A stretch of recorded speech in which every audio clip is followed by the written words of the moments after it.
I have a lot of people who come to us, not only me, but generally talking to travelers here and there and people who are working from home. One person said that, oh, I was working from Uttarakhand, now I'm in Himachal. My next stop is going to be Ladakh, which is the northernmost point of India. And then once I'm done with all these areas, I'm going to go to the northeast. From the northeast, I'm going to go to South India, So because of the whole work from home culture, you can go anywhere now. It's Yeah. more accessible to travel and to set up homes everywhere. Hi, everyone. Welcome to Now Boarding, a new travel podcast by me, Payal Nair. Hi, everyone. Today I'm in conversation with Ryan Dalton. Ryan is quite interesting, his profile. And of course, he's going to tell Thank us you so all about much. it. So, Ryan is the founder of and runs something called the Dalton Villages. And it's like a property, which of course he's going to talk to us about. He also is the founder of an adventure travel company called Kerry Adventures and does something related with music, which again, he's going to tell us all about. So that's quite an Interesting. interesting mix of things that you do. So I'm really, really interested and looking forward to this conversation. So thank you so much for joining me today, Ryan. Thank you. It's a pleasure being here. Okay, so Thank you. So, yeah. so let's sort of backtrack a little bit and just a little bit about your background and then how you got into adventure travel and what's with music. To start off with, we are, my full family is from Goa, and but residing in, the capital of India, Delhi. And that's where I did my schooling from. And as a child, as a school going kid, I wasn't the brightest student, more of a backbencher that you would like to call. I'm not, I don't feel proud saying it, but obviously that's where the beginning was. Right. And I was always one of the people, one of the students who used to look out the window all the time, be interested more in the outdoors, or generally not at the blackboard and what's happening in my books. And my obviously my parents knew that and they were concerned, but my mom always knew that my mom was sort of like my driving force throughout school. And it was established that I wasn't a good at academics. And when I got out of school, I did help my parents in their businesses for a little while, just to how the normal North Indian or Indian parents are, that oh, you always have to take over the family business. So that happened for a while. And along with that, after school, I found myself in a doing graphic designing. So I did graphic designing, graphic arts for about 4 years, and eventually started doing animation and photography. So that happened, and slowly I worked in the graphic industry also for a while. I did graphics for a magazine company and an event company as well. So that is basically where I would like to state that that was the beginning of things that eventually unfolded into the travel company, into the music company which I run, the Gig Night, and also the Dalton's Village. So yeah, that's where the beginning was. Going further, after getting a hang of graphic work and photography, it was always a desk job. You may understand, a graphic designer always has to be at the desk and Yeah. editing and getting back and forth with emails with the client and everything, which I realized, again, I loved it. I still do graphic designing for myself and a few things here and there for my family and friends, but not so commercially anymore. That brought me to a feeling that if I'm in the graphic industry, or in the arts and everything, graphic designing per se and photography, I'll always be at the desk editing or conceptualizing, emailing. That was something which I didn't see me doing for the long run. That's where I slowly started traveling a lot and eventually started my adventure company. So what is your adventure company all about? So during my travels, luckily, I would say I was fortunate to be, born and raised in a family that, gave me whatever I wanted. My parents did, have a few, I mean, they would not give me everything, but a comfortable home and, good food and everything, good love. But, there was always something missing by the end of the day, which I was attracted to, traveling, the outdoors, being in nature, basically.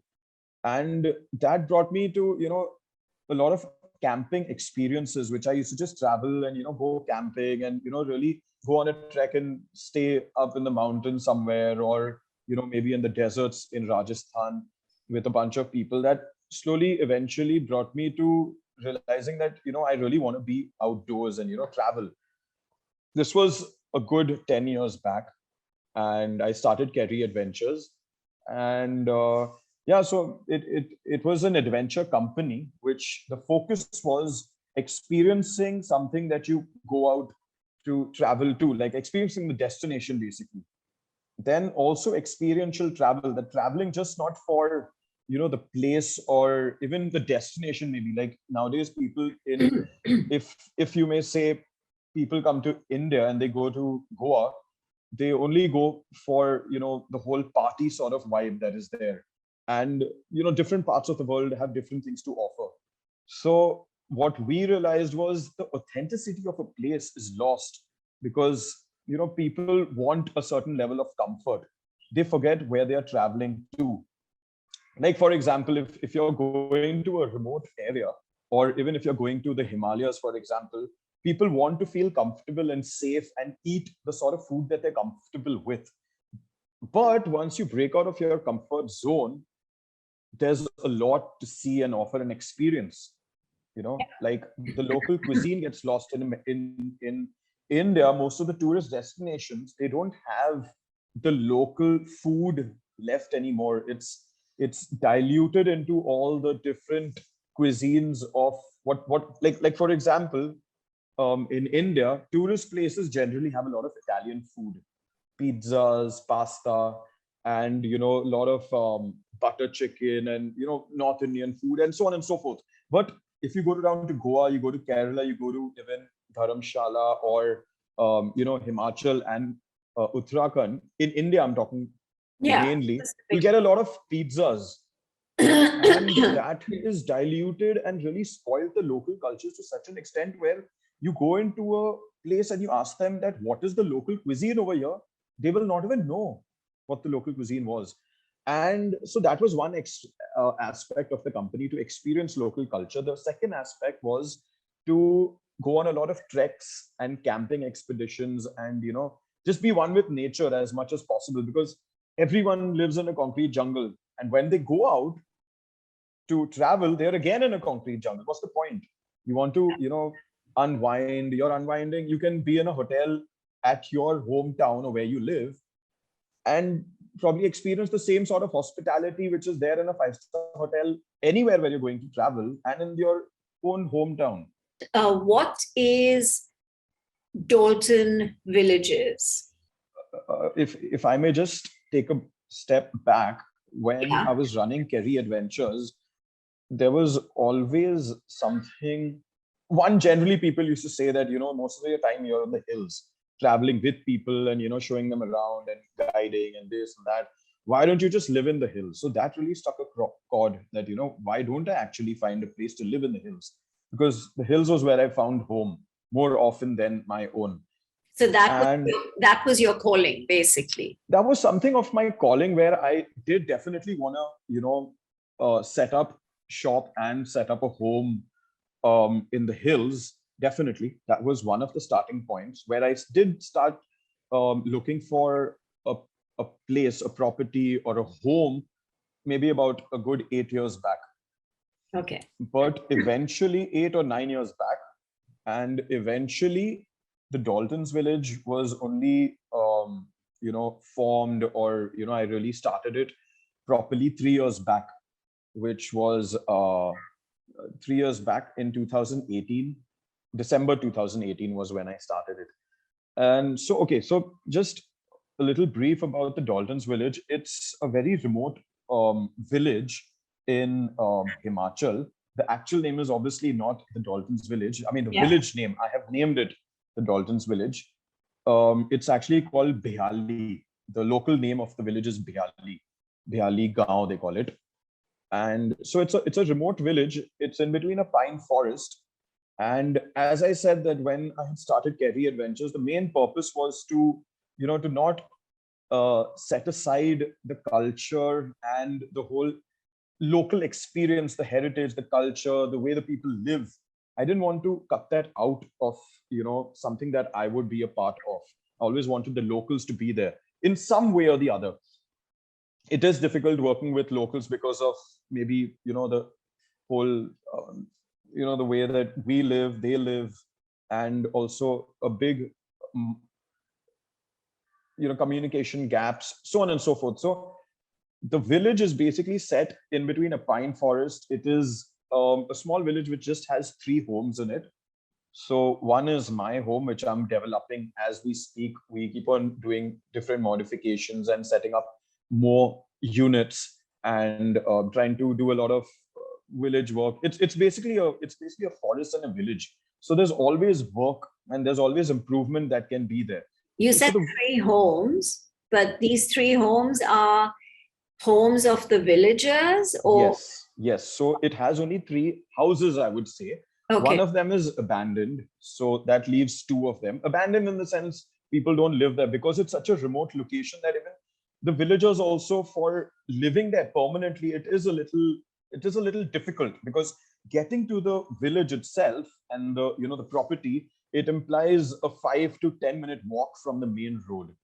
So, imagine if you're a working professional in the villages, if you're going to work every day, so you'll have to first get to the road, which is a 5-10 minute walk, then find local transport or get into your car and then drive, which makes living over there slightly taxing, because even the same sort of process is there if you need to get supplies, your gas cylinder, your vegetables, your daily needs, anything it may be, you need to bring it on your back down. So initially I was doing that until I got more people to help me. However, so one of the homes is just left and it's abandoned. The second one is of my neighbor, who's an old lady who lives with her son. She's been living there ever since she got married. She's an amazing person, and actually one of the stars of the village, because people look at her and they want to meet her. And she's very simple. She does not buy anything from outside. Whatever she eats and drinks and everything is made from her land, cultivated on her land. And also she does everything herself basically. And the third home is obviously mine, which I've turned into a homestay. And it is first my home, and then second, a homestay, which I'm very particular about the people that come in, because it being part of a forest, I don't like it to be exploited and misused. So I don't let people play loud music and being in between a forest. And I like to get people who are one with nature and who understand the place that they're coming to, just not the usual sort of holiday makers. So yeah, that's a little bit of the village. I've completed it with all earthen sort of there's mud which is used as paint. The whole structure is made out of rock, mud, and wood, which is in the traditional style of Himachali, and even not only Himachali, but even the Himalayas generally have this sort of architecture there. So I have retained that. The house still has a lot of slate roofs, and along with that, it's as earthy as it can get. Obviously, because of comforts, I wanted that at least the rooms would be as comfortable as possible. So I've attached Western toilets to all the rooms just to make it a little more comfortable. But otherwise, when you get out of the rooms, everything is raw. The forests are, just outside the door that you exit. And there's a small stream that flows through the property. So it basically gives you a very intimate Himachali experience, if I may say. So that's something like what the Dalton's Village is in a nutshell. I just Yeah. wanted to ask you a little bit about Himachal for all my viewers and listeners who are from all over the world. If they don't know much about Himachal, I mean, lately I have interviewed a handful of people, young people, who have done exactly what you've done and have, may like literally moved to Himachal and started living there in different parts, not where you are. But Yes. Yeah. and so it's fascinating for me to see how, what is the draw of a state like Himachal Pradesh in India for young people to want to go there and set up. And I think this trend has only very recently probably started. So, what is the draw for young people to actually move away from an urban lifestyle and set up hospitality businesses and engage with the local communities and engage with nature and want to be a part of nature? So why do you think Himachal has this draw? So the draw which is there towards Himachal, towards the Himalayas, I would say, um, it's always been there, is what I have seen. It's always been there for a certain segment of people looking for adventure to escape, the city life and so on and so forth. It's always been there, what I have seen, definitely. I feel like there's a lot of restlessness, which it's got sort of pushed more because of the pandemic. But I feel that a lot of young people today they don't necessarily want to conform with, they want to explore, I think, and that is and also to explore, yes, but also, to try and come closer to nature and somehow I feel that's what's causing this thing to go in motion, of this restlessness. Yeah.